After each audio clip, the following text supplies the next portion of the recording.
Halo semuanya, selamat datang di channel Fitra Eri. Selamat datang di pusat R&D Honda dunia di Tochigi, Jepang. Dan di sini kami akan diperlihatkan sejumlah teknologi radar terbaru dari Honda dan juga akan tes Honda HR-V elektrik. Tapi yang tes Honda HR-V elektrik itu Anda bisa tonton di channel Auto Driver. Di sini saya akan perlihatkan Anda tes yang kami jalani, uji coba yang kami jalani untuk memperlihatkan Honda Sensing generasi terbaru dalam menghindari kecelakaan. Jadi itu ada Honda N-Box, itu akan coba ditabrakkan ke motor di sana dan kita lihat bisa menghindar apa enggak. Dan kita akan pertama kalinya mencoba sistem Honda Sensing yang bisa automated driving, yang bisa ngelepas tangan sepenuhnya. Ini pertama kali kita akan coba. Sekarang kita lihat yang ini dulu. Menghindari motor.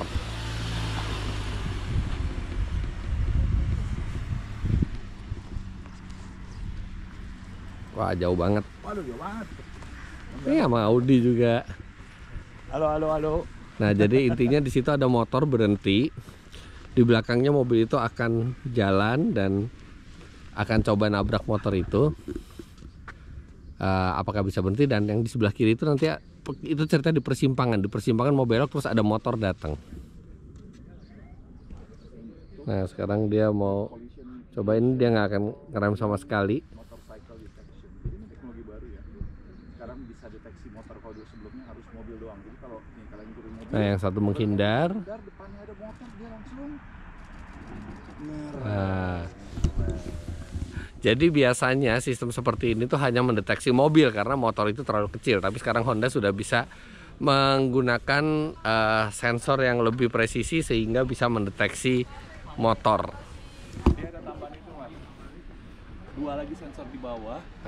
Kalau sebelumnya dia cuma pasang kamera di depan sama kamera di atas sama sensor. Sekarang dia tambahin lagi dua sensor lagi, kamera di bawah. Jadi dia bisa deteksi dari kanan kiri sama millimeter wave-nya jauh lebih presisi. Iya. Cakep. Nah, tapi penasaran juga gimana performa sistem ini kalau di Indonesia, di mana motornya banyak banget. Pusing nggak ya dia? Chaos gak? Nah, ini kita di tenda. Nah, tendanya ini listrik di tenda itu ada buat TV, ada buat pemanas, itu disuplai sama Honda i. Nah, nanti kita juga akan naik itu, cuman sayangnya karena ada pengereman mendadak jadi kita nggak bisa bawa kamera ke dalam. Nah, sekarang kita lihat ya di Honda Sensing tuh ada apa aja sih. Nah, ini ada CMBS, ini yang dia bisa ngerem sendiri kalau ada mobil di depan yang mau ketabrak. Kemudian ini kalau nginjek gas nggak sengaja di depan ada hambatan, dia juga akan ngerem. Collision mitigation control. Nah, kalau yang ini kalau mundur supaya nggak nabrak belakang, dia ngerem sendiri. Ini juga kalau misalnya nggak sengaja nginjek gas baik maju ataupun mundur. Kemudian ini supaya nggak nabrak pejalan kaki. Kemudian ini supaya nggak keluar jalur. Nah, ini auto high beam, mematikan lampu kalau ada mobil dari depan. Nah, ini yang belum ada di Indonesia, traffic sign recognition. Dia bisa membaca traffic sign dan mobil dipastikan tidak melanggar traffic sign-nya itu. Nah, ini kalau lagi macet, mobil depan maju, ini dikasih tahu lead car departure notification system. Traffic jam assist, artinya dia bisa merayap di kemacetan tanpa perlu injek gas, injek rem. Lane keeping assist, ini supaya tidak keluar jalur dan dia bisa mengintervensi setir juga. Adaptive cruise control untuk menjaga jarak ke depan. Adaptive driving beam, dia bisa mengatur sorot lampu sesuai dengan kondisi tanpa menyilaukan pengendara lain. Parking sensor system, dia bisa mendeteksi ini parking sensor aja biasa. Kemudian unintended acceleration mitigation, ini mirip seperti ini ya. Jadi kalau misalnya nggak sengaja nginjek gas dan mau nabrak, dia bisa ngerem. Blind spot monitoring information system. Nah, ini rear cross traffic alert, kalau di sini bilangnya cross traffic monitor kalau mundur ada mobil dari samping. Dan Honda parking pilot, parkir otomatis. Nah, tapi itu semua itu baru level 2. Honda sudah punya yang level 3, yaitu mobilnya bisa nyetir sendiri. Nah, itu yang nanti kita coba langsung. Kita bisa naik mobilnya, dimana itu pertama kalinya jurnalis dari luar Jepang mencoba sistem Honda Sensing yang level 3. Nah, sekarang kita dikasih kesempatan naik. Let's go. Nah oke, sekarang saya udah selesai naik. Jadi dia itu ada sensor di depan dan di samping untuk mendeteksi motor. Tapi ini benar-benar disembunyikan, jadi nggak kelihatan sama sekali. Kalau di Honda N-Box saja sudah bisa dipasang, artinya ini akan ada di produk-produk Honda lainnya. Itu bisa lihat ya. Wow, ada banking sirkuitnya juga. Jadi ini untuk high speed juga. Dan nextnya kita akan naik Honda Accord untuk mencoba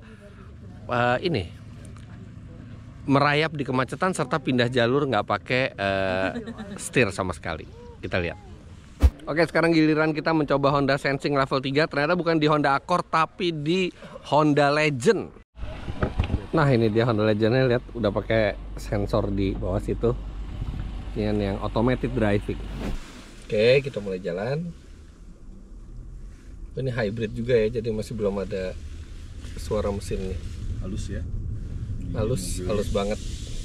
Ini kapan lagi disetirin Om Fitra? Ini kapan lagi nyetirin Om Audi di Tochigi.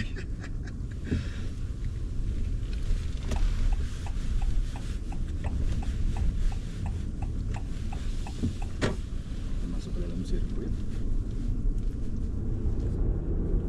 Nah ini ceritanya di highway, kita ngikutin. Di depan ada beberapa mobil yang mengiringi kita. Pasti bentar lagi saya disuruh nyalain sistem automated driving.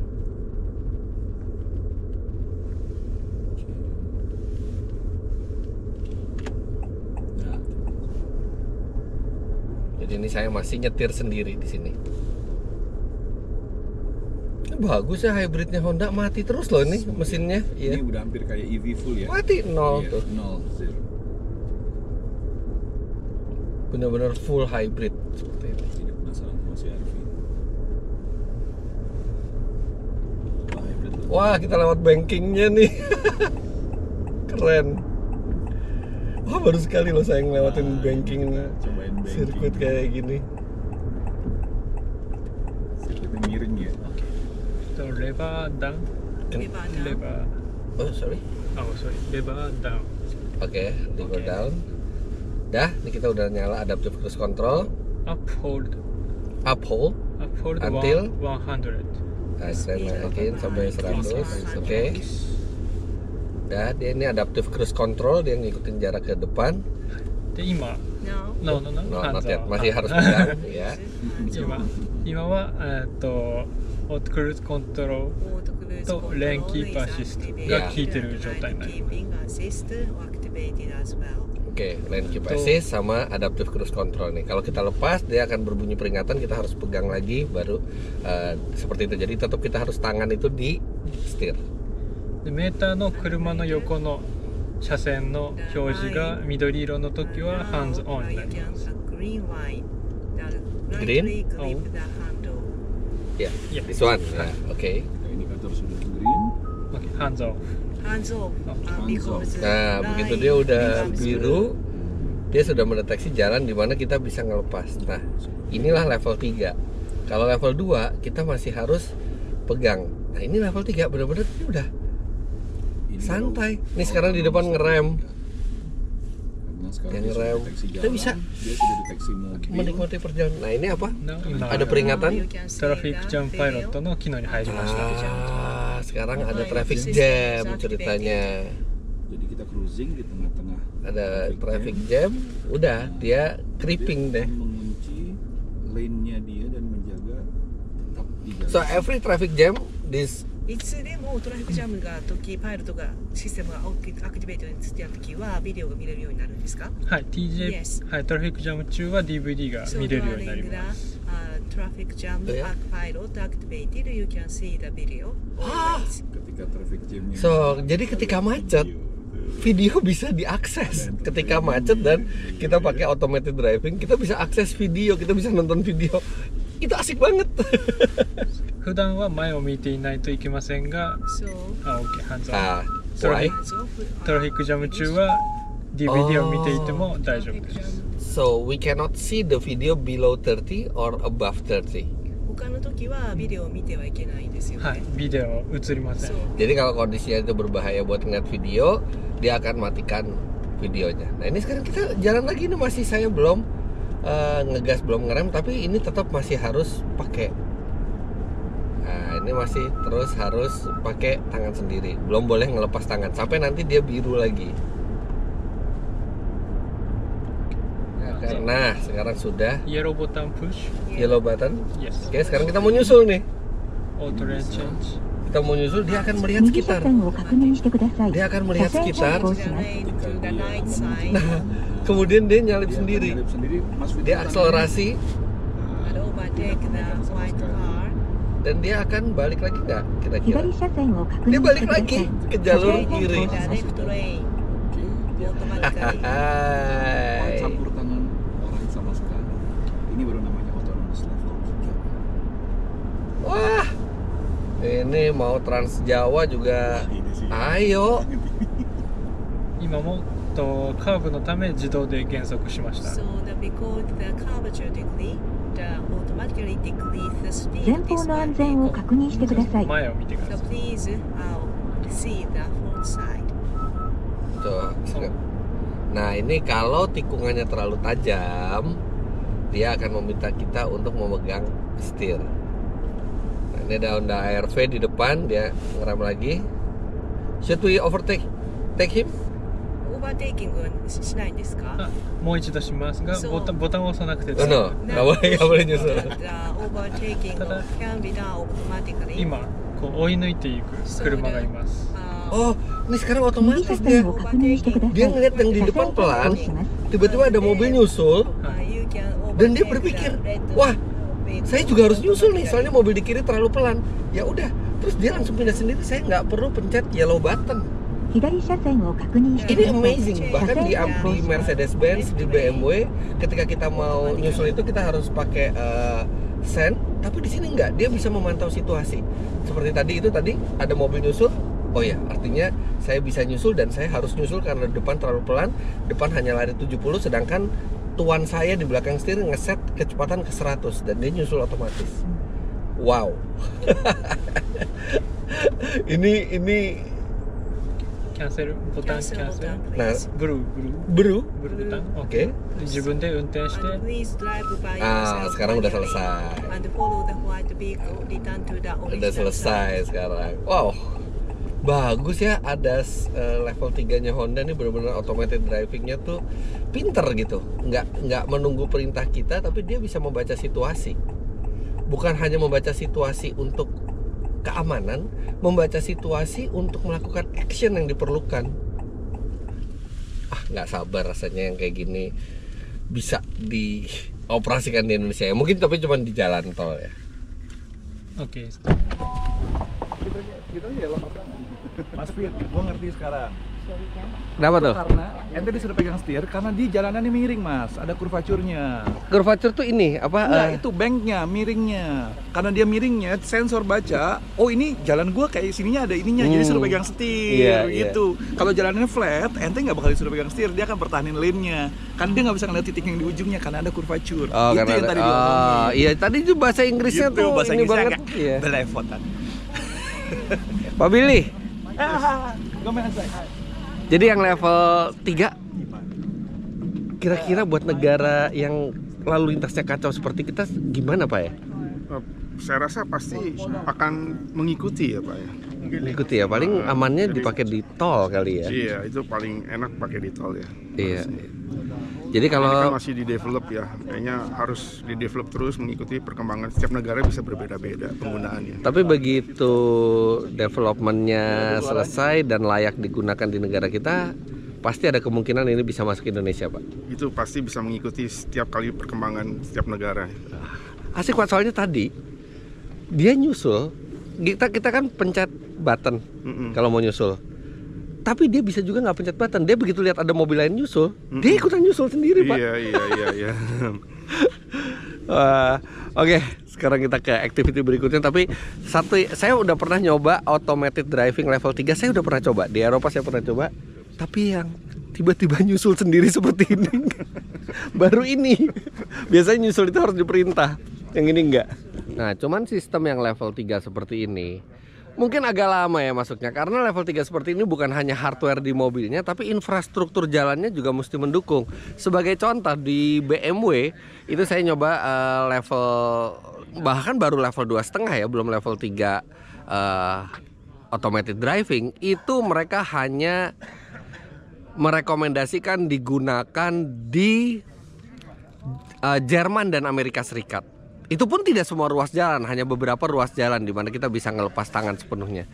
Tapi itu masalah infrastruktur, tapi seneng banget ngelihat teknologi Honda benar-benar sudah mengejar sekali Honda Sensing ini, dan itu disebut sebagai Honda Sensing Elite.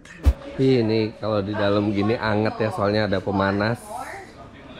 Nah ini yang saya bilang listriknya tuh dari Honda i, jadi tuh ngambil langsung dari situ tuh, langsung sini. Nah sebelum pindah ke sesi berikutnya kita foto bareng. Ini ada Honda Civic hatchback, tapi bukan Type R, ada Honda Legend. Ada Honda ZR-V. Ini basisnya HR-V tapi lebih gede dikit buat pasar Australia sama Cina. ZR-V. Tapi cakepan HR-V ah. Ini kelihatan lebih mewah, tapi saya lebih suka HR-V sih. Modelnya HR-V yang sebelahnya. Oke, kita foto.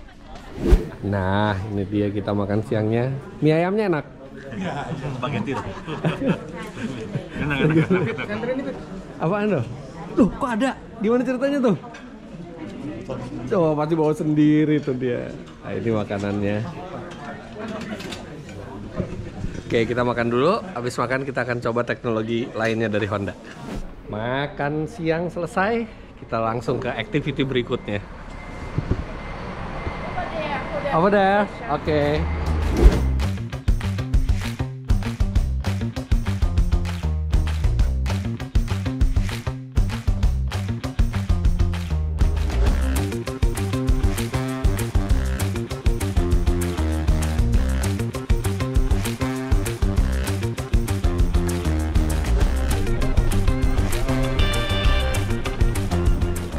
Jadi gede banget ya emang Honda R&D Center ini.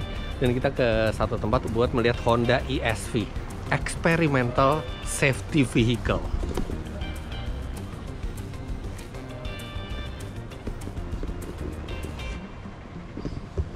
Kita dengerin dulu penjelasannya, nanti baru saya bisa jelasin ke Anda apa itu ESV.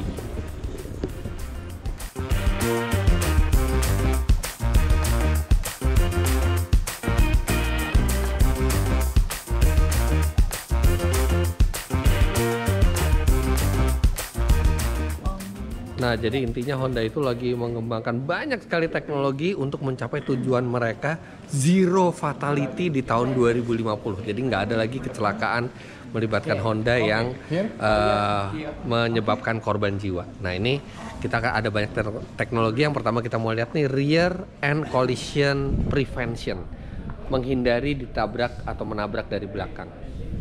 Kita akan lihat. Nah, ini dia. Jadi buat mengurangi resiko tertabrak motor dari belakang, ada reflektor tuh di keempat ujungnya.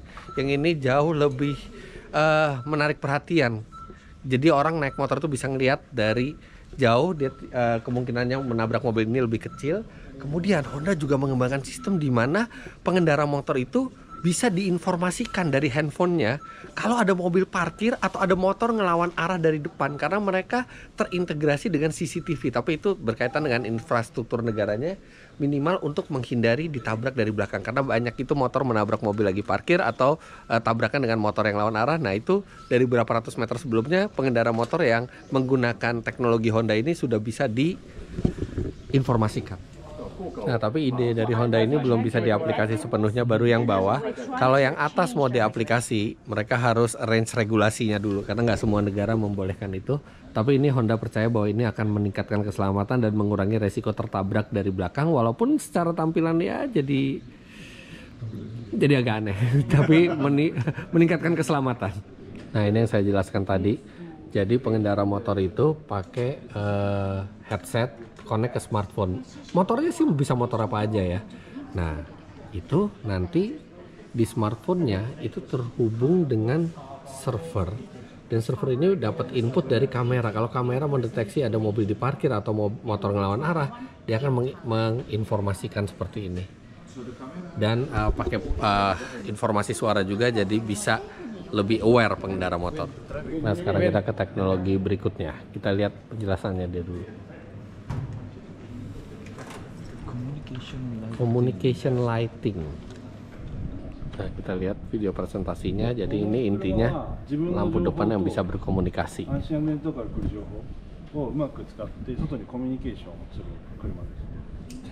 car uses the information that the car has detected and also the information coming from safety and security network, and making use of these two pieces of information, it communicates with surrounding environment. そのための表示器がいっぱいついてます。 And that's why the many.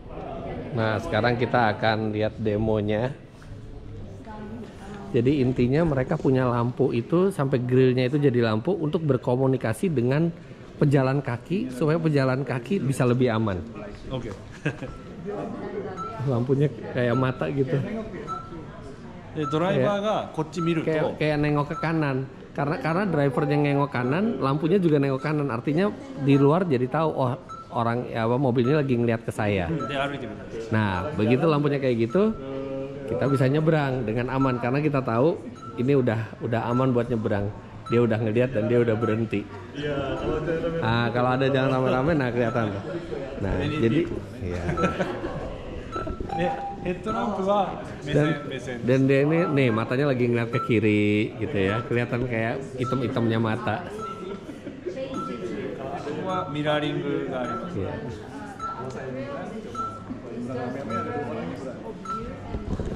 Jadi teknologi ini dibuat supaya lampu itu bisa mengkomunikasikan sesuatu ke pejalan kaki, supaya pejalan kaki lebih sure ketika dia mau nyebrang jalan. Jadi tidak terjadi miskomunikasi antara pejalan kaki dan mobilnya karena dengan melihat tanda lampu ini. Nah, ini jadi monitor yang panjang di Honda i ini bukan hanya untuk entertainment, tapi suatu saat nanti juga bisa digunakan untuk mendukung sistem keselamatannya. Nah, ini dia. Jadi ini ada projection lamp dari mobil ini supaya kalau ada orang nyebrang terdeteksi kalau malam hari. Walaupun kita pakai low beam ya. Jadi ada sistem radar, dia mendeteksi, begitu dia mendeteksi ada orang, dia akan nyalain lampu berbentuk jaring-jaring itu untuk ini. Nah, betul. Dan kalau kita lihat dari ininya, kalau kita lihat dari penyeberang jalannya, itu ada flashingnya lampunya. Nah, tuh. Jadi kesannya kayak orang itu ngasih lampu jauh gitu ya, padahal sebenarnya cuma jaring-jaring. Kita lihat lagi. Itu dia. Ini bukan dari sini, jadi ini diambil contohnya, ini projection lamp-nya. Dan kita kalau dari arah pengemudi, coba lewat lewat lagi di. Nah, kalau kita dari pengemudi, si Audi nyebrang, nah langsung kelihatan gitu. Jadi ini untuk menyelamatkan pejalan kaki. Nah, teknologi lampu yang bisa mendeteksi dan memperingatkan pejalan kaki ini sedang dilakukan studi apakah legal di semua negara di dunia, dan kalau misalnya ini legal, ini akan segera diaplikasikan oleh Honda untuk kendaraan-kendaraan mereka di masa depan dan langsung bisa diaplikasikan, nggak perlu nunggu lama. How much is the maximum? これ最大速度は僕が見た限りで言うと360キロです。360 but ここの道の制限速度はこの道の制限速度は今100キロ。100 km. Yeah, that's our target.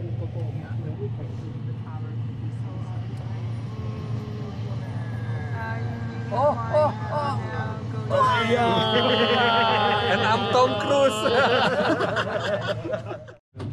Ya, itu intermezzo ya, tapi intinya Honda membuat simulasi sebuah perkotaan dengan bermacam behavior dari drivernya gitu ya. Jadi dimasukkan ke satu kota, kemudian mereka masukkan ke simulator dan mereka meminta beberapa orang untuk mencoba menyetir di mana banyak orang yang marah dan banyak orang yang ngantuk, mabok gitu ya. Nah, behavior itu yang akan menjadi data bagi Honda untuk mengembangkan teknologi keselamatan berikutnya. Ini gedungnya soundproof ya, soundproof, dan ini kayak apa, tajam-tajam gini. Enggak deng. Nah, teknologi berikutnya yang dipropos oleh Honda adalah menambah lampu untuk motor. Jadi bukan cuma di tengah, tapi juga ada di bawah, ada 2, kemudian di spion ada 2 lagi, dan ini akan menambah visibilitas bagi pengendara mobil melihat motor. Karena teknologi tadi itu, dari yang tadi saya jelaskan di sini, ESV itu untuk menyelamatkan atau membuat faktor keselamatan meningkat untuk pengendara yang rentan. Jadi seperti pengendara motor atau penyeberang jalan. Jadi orang-orang yang rentan di jalan raya. Ini fokusnya lebih ke mereka, bahkan bukan ke mobilnya sendiri dulu, tapi lebih ke pengendara motor dan pejalan kaki. Kemudian ada satu lagi nih, airbag untuk motor. Honda mempropos bahwa airbag ini penting untuk minimal mengurangi resiko cedera benturan awalnya. Nah, ini sistem radar buat di motor, jadi dia bisa memberikan peringatan kalau ada bahaya di depan. Ada lampunya kadang-kadang kuning, kadang-kadang merah, bahayanya di kanan atau di kiri. Ini kelihatan dari lokasi lampunya.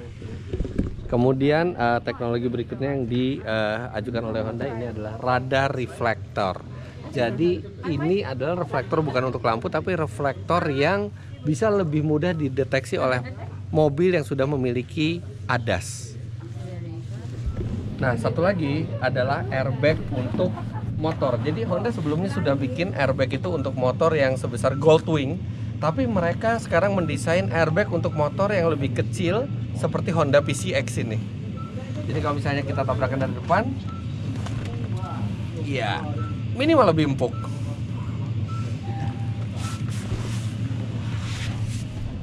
Oke, jadi intinya mereka punya sistem yang bisa membaca situasi di sebuah jalanan, kemudian membuat digital twin, jadi simulasi digital yang kembar dari keadaan tersebut, sehingga mobil bisa memprediksi keadaan yang akan terjadi. Sekarang kita akan coba naik mobilnya, melihat apa sih sebenarnya. Oke, kita naik Honda i. Saya nggak tahu apa yang terjadi, apa yang akan terjadi saya nggak tahu.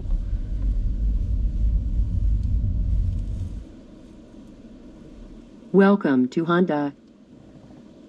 In this car, you will experience technologies that knows the driver's state and human-machine interfaces to convey potential risks catched by using telecommunication between traffic participants and collision risk prediction algorithm.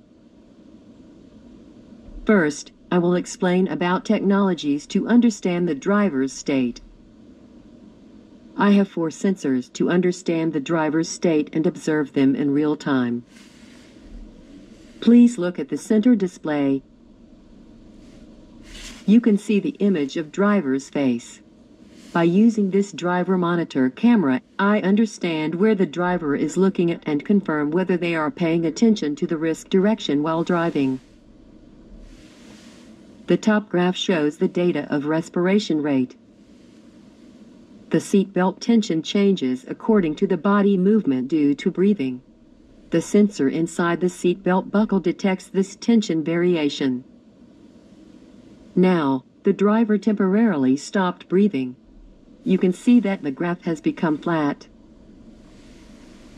The second graph shows the data of galvanic skin response. That's to say, hand perspiration. Please hold the steering wheel. Yes. You can see that the graph has changed. The electrical resistance between the steering wheel and driver's hand changes depending on the sweating rate. It is detected by the electrode on the steering wheel. The bottom graph shows the data of heartbeat. The sensor inside the seat cushion detects vibrations of blood pulsation. Based on these data, I understand the driver's state in real time. When I convey potential risks while driving, I change the manner of communication according to their state. Next, you will experience the HMIs to convey potential risks catched by using telecommunication and prediction technology. I can convey risks to the driver through multiple communication channels such as visual, auditory, and tactile information, just like human-to-human communication. You can see the light on the dashboard. I use this light as visual information. I utilize the seatbelt retracting as tactile information. Do you feel that the seatbelt is being tightened? Iya, seatbeltnya dikencengin. Auditory information is my voice. Through linguistic information, I make it easy to understand invisible risks that are difficult to convey. We will now be driving on the course. For safety reasons, you will not drive today, but please ride as if you were the driver. You will experience how these HMIs work. Today, please imagine the driver is in a state of inattention. Oke, sekarang kita jalan dan ini suruh pura-pura jadi pengemudi dan lagi kurang perhatian pengemudinya sekarang nih. Dan sistem bisa mendeteksi dari biometriknya tadi. Oke, kita sampai ke perempatan. Turn right at that intersection. Suruh belok kanan.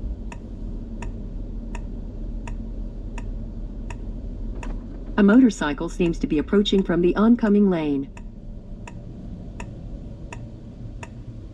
Stop. A motorcycle is coming. Bener loh, ada motor padahal tadi nggak Do kelihatan. not go. Someone is crossing. Dia katanya ada orang mau nyebrang. Oh iya, tuh dia ketutupan. Kok dia bisa tahu ya?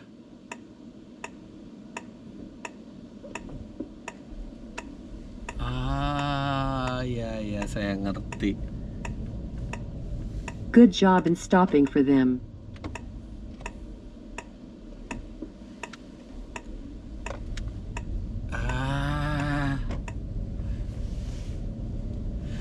Jadi kalau dia mendeteksi pengemudinya itu capek, A curve is coming up. kurang perhatian, dia akan aktif memberitahu dari A child is behind the car. ada anak kecil katanya. Bener kan? Tuh dia anak kecilnya.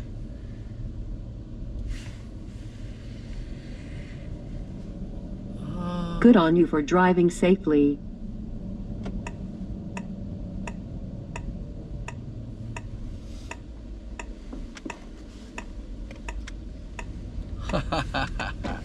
Ya.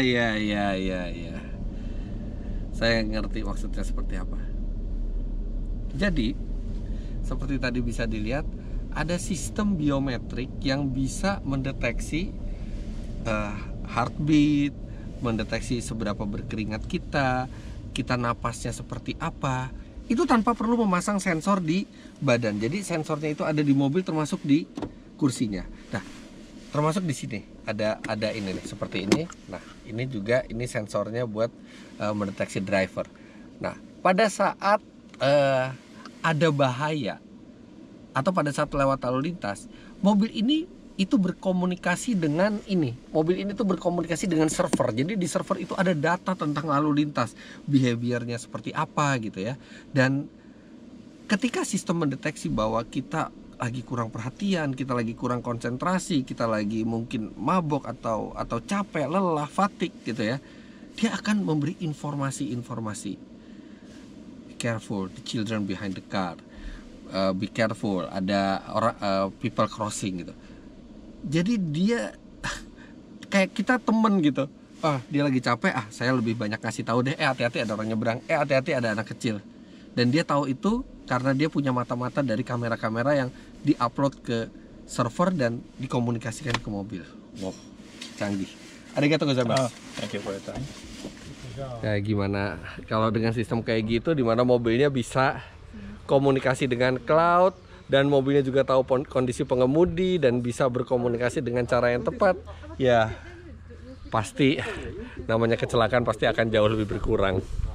Nah, sekarang sesi terakhir di Honda R&D di Tochigi ini adalah dikasih kesempatan buat mencoba Honda HR-V elektrik yang namanya Honda ENY1.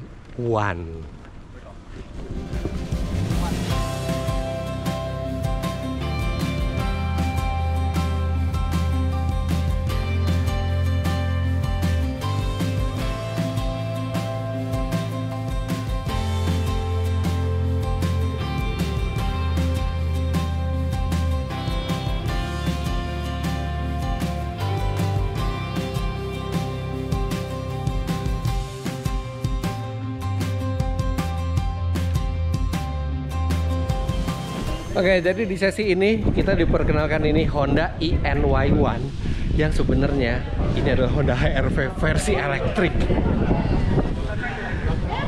Nah, jadi tadi saya udah disuruh coba nyetir, diterangin speknya semua, dan saya udah bikin videonya, video lengkapnya. Saya first drive mobil ini, nanti bisa tonton di channel Auto Driver.